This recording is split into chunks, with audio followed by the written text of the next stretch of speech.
If you're pretty much on vomit patrol and you know every time you eat you're pretty much gonna hurl, well, beyond the fact that that can be a huge life disruptor, there's also a lot of health issues that this can create. And you're probably feeling a little bit more than just a small amount of frustrated if you're trying to research this topic, just from the lack of answers that are out there. So in this video, I'm gonna try to help you understand some possibilities that could be creating this issue and steps you could take to improve the situation. You might even get to enjoy eating again. Let's jump in. TC Hale is not a doctor and does not claim to be a doctor or licensed in any type of medical field. Don't be an idiot and use anything heard on the show as medical advice. This information should be used for educational purposes only, and you should contact your doctor for any medical advice. Now get off me. So I'm not a doctor and I'm not giving anybody medical advice, and I don't want anything that you see here to restrict your ability to go get help if you need it. Because if you're throwing up all the time, you're not really assimilating the nutrients in the foods that you're eating, which can lead to some nutrient deficiencies and a wide variety of health issues, not to mention the dehydration factor that can come from throwing up all the time. These can be significant issues, so if you find that you need some help, go get some help so that you don't deal with the significant consequences that can come from not getting any nutrients in the body. But if you're trying to research this topic, it's really hard to find real answers. And you're going to find that everybody's really kind of confused about it. And you're going to see issues like people talking about delayed gastric emptying and cyclic vomiting syndrome, which is kind of the situation where a person will be fine and all of a sudden I'm going to throw up a whole bunch, and maybe for the rest of the week, and then for the rest of the month I'm going to be fine. Oh, I fixed it, and then here I am throwing up again. So we have this cyclical version of this situation. And you also hear a lot about vomiting with pregnancy. So what I want to do is I just want to show you some studies that I found, and we're going to look at some information that what are the commonalities going on? What are the things that we see happening when people are dealing with this vomiting issue, to see if that gives us any insights into what's happening. Because the reality is that when you look at the medical information, there is no answer. I'm sorry, they don't know what's going on. So since it's a fact that we don't know what's creating this, and it can really be different from person to person, let's look at some things that might help it make sense and might help it make sense for you. So let's start off by looking at some things where vomiting would make sense, like a food poisoning issue. Somebody has food poisoning and they're going to throw up. Oh, well, that makes sense. Well, yeah, this invader came in, the body's trying to get rid of it, and they're going to throw up a lot. We also see some vomiting with food sensitivity issues, which could also make sense, because if someone's having a sensitivity to a food where the body is basically viewing that food as an invader, the body might want to get rid of it and say, hey, send this back where it came from. We also see it with severe stress situations, and something to think about when we're looking at stress is when the body is in a deep stress, like if you experience some type of major stress, that's a stress to the body. And what a lot of people don't know is that digesting our food takes more resources than just about anything that we do. There's a lot of energy that has to go into that process happening.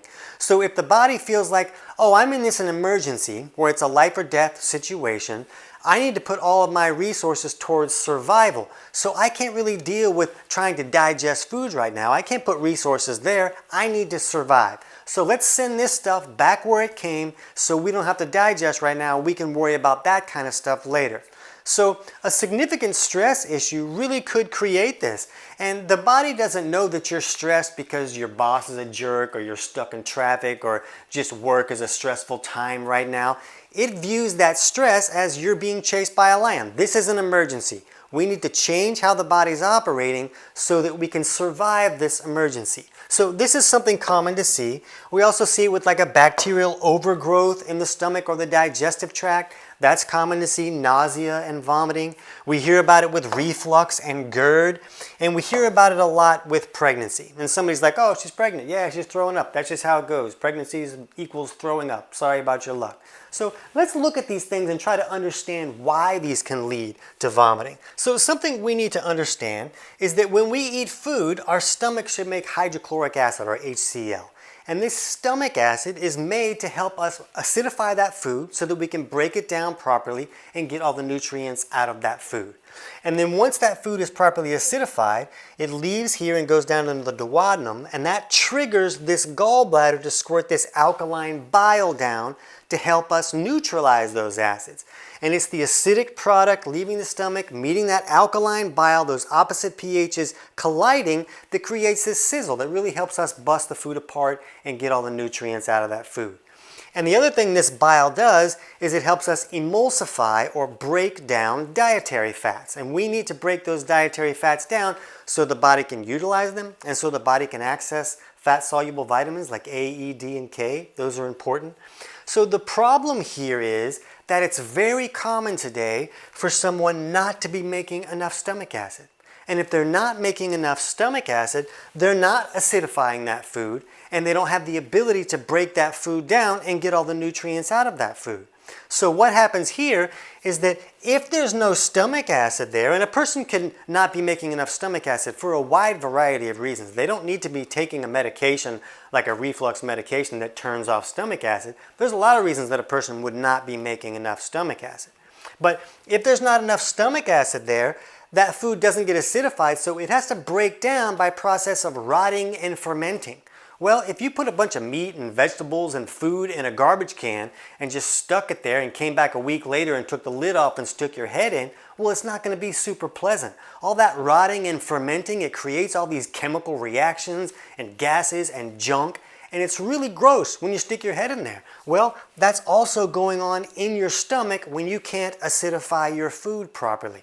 So if the food's not getting acidified, it's just rotting and fermenting and turning into this gook, turning into this toxic mess. Well, do you think that the body wants to be like, oh, this is great to have here? No, it's going to be like, this toxic junk should not be in here. Send it back where it came from, and here we are hurling. So that can be one possible situation that makes a person throw up a lot. And when we look at the other side of digestion, it's also very common for someone's bile to become too thick and sticky to flow correctly. And now it's not able to come down and help neutralize those acids like it's supposed to. It can't help us break down dietary fats.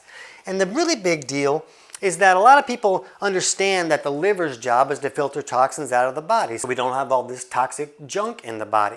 But what a lot of people don't know is that the body puts a lot of those toxins into the bile, so that when that bile comes down here to help neutralize the acids, then it gets carried through. Now these toxins are getting carried through the intestinal tract, and they go out the back door when we poop like a champion. So this bile flowing is like the body's main detox pathway.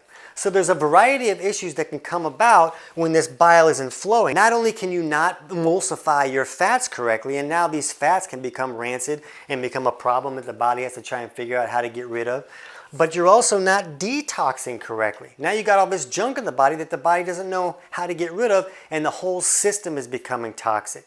So people with these types of situations will often experience things like nausea, just because the body's like, how do I get all this stuff out of here? Please don't send anything else down here. I'm still dealing with the last mess that came down here. And all this food that didn't get digested and is just rotting and fermenting and it's just gook and get it out of here. So a lot of people get that signal sent of nausea, like don't eat anything else. Why don't I feel like eating? Why do I not want to eat? Well, it's because there's all this mess in the body. So is this what's happening when someone's throwing up all the time? Is it because of an inability to acidify the food or bile not flowing correctly?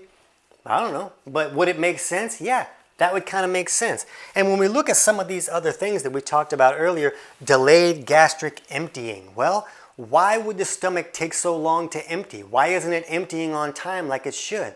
Wouldn't it make sense that if that food is not being acidified correctly, that it would stay in the stomach just waiting to be acidified? Just waiting. When am I going to get acidified? It's not time to empty because I haven't been acidified enough yet to break down, so I'm just going to hang out here. That would create a delay in the gastric emptying, don't you think? So if someone didn't have enough stomach acid, sure, that would happen. What if someone had this cyclical issue going on? Well, there's a lot of reasons when the body can't make enough stomach acid. Sometimes the body has enough nutrients and minerals and it has the ability to make enough stomach acid.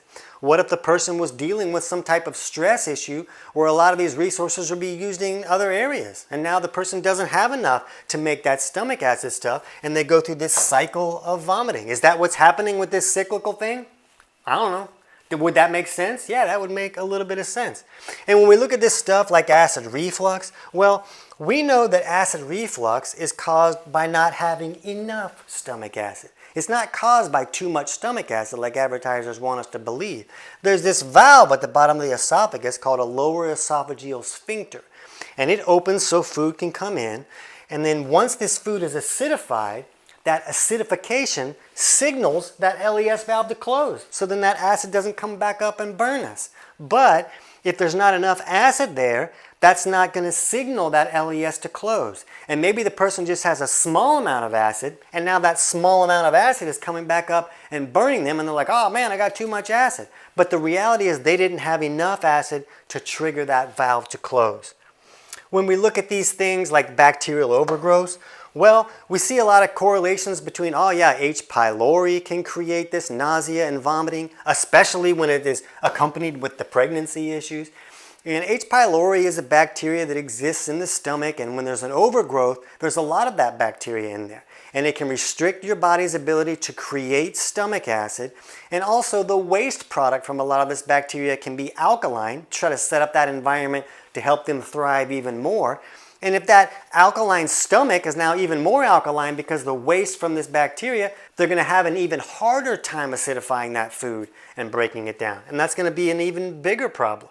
And something that we need to think about with these bacterial overgrowth type issues is that a lot of times that overgrowth is there because there wasn't enough stomach acid in the first place. That stomach acid is there not just to help us acidify our food and break it down, it's the barrier to the whole body. So all these bacteria and varmints and other critters that come in on the food that we're eating, they're supposed to die in an acid bath in that stomach when the stomach gets acidified. So if someone isn't making enough stomach acid, they come in and they're like, they don't get fried. This is nice. Let's set up camp here. And we create these bacterial overgrowth issues. So sometimes the overgrowth is there because there wasn't enough stomach acid to keep them out. And sometimes there's not enough stomach acid because the overgrowth is there restricting the stomach acid function. So a person can get stuck in this cycle of broken digestion for years or decades. And something that we want to look at when we look at this pregnancy issue, there's a few things to think about here. And one is that when a woman is pregnant, it can really raise estrogen. A lot of people say, oh, it's because all these hormones going crazy and that's why you keep throwing up and stuff. But when estrogen goes high, that has the ability to thicken our bile so that it's not flowing correctly.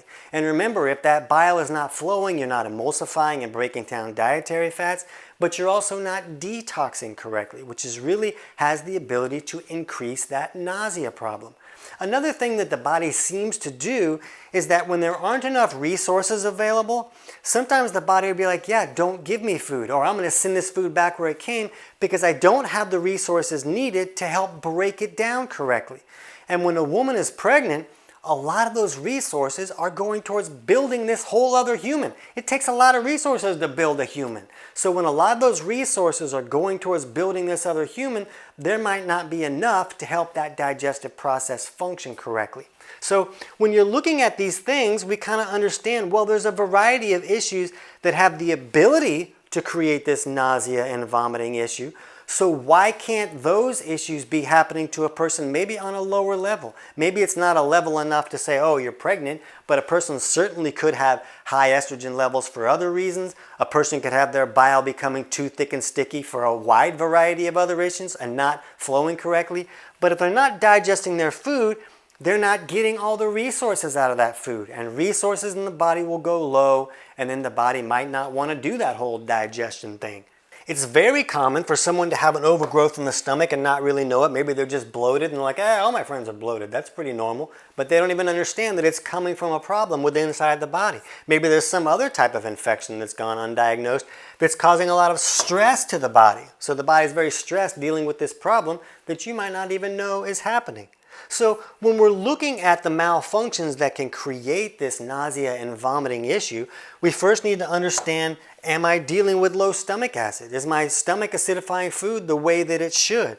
Is my bile flowing correctly? If the bile's not flowing correctly, that could be creating this problem. Does my body have the ability to detox? So when you look at the steps to try to improve this scenario, I don't know. You know, you can see that there's a lot of different things that can create this problem, and it's really going to change from person to person. So one thing you could do is you could do some food journaling. Just write down every single thing you eat, when you eat it, when you hurl, like, yeah, I was hurling right there, did a little bit of vomiting right there. Put that in the journal and see if you start to see correlations. See if, oh, I had a meal that had more dietary fats, and I really felt nauseous after I ate a lot of dietary fats. Well, that can be a sign that the bile is not flowing correctly because you're not breaking down those dietary fats correctly. You can look at the foods that seem to be triggering the problem the most and see, does that give you any insights?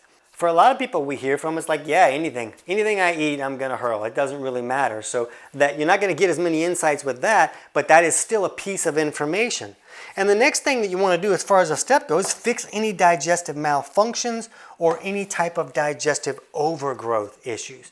And so if you're having any digestive symptoms at all, like burping or bloating or acid reflux or constipation or diarrhea or indigestion or nausea and vomiting or even skin or acne issues, all of these are signs that digestion is not working correctly, and either one or both of those sides of digestion are malfunctioning. So since the answer is really going to be different for every person, I'm going to give you a couple of free tools to help you figure this out for yourself. So chapters 3 and 4 of my book, Kick Your Fat in the Nuts, walk you through figuring out which aspects of digestion may not be working correctly and what steps could help you improve those issues. And the book is available on Amazon, but I'll put a link in the description below where you can get the whole thing totally for free, and that'll walk you through that process.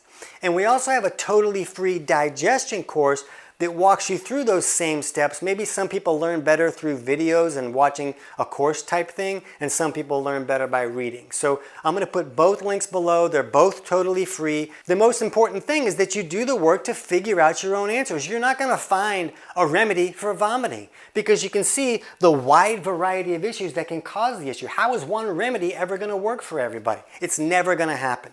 You have to look at the person and what's going on with the body. Now, if you want to see if there's other signs of these malfunctions going on, you can jump over right now and check out our videos on 10 signs of low stomach acid and 10 signs of poor bile flow to gain more insights to if either of those issues might be the problem for you.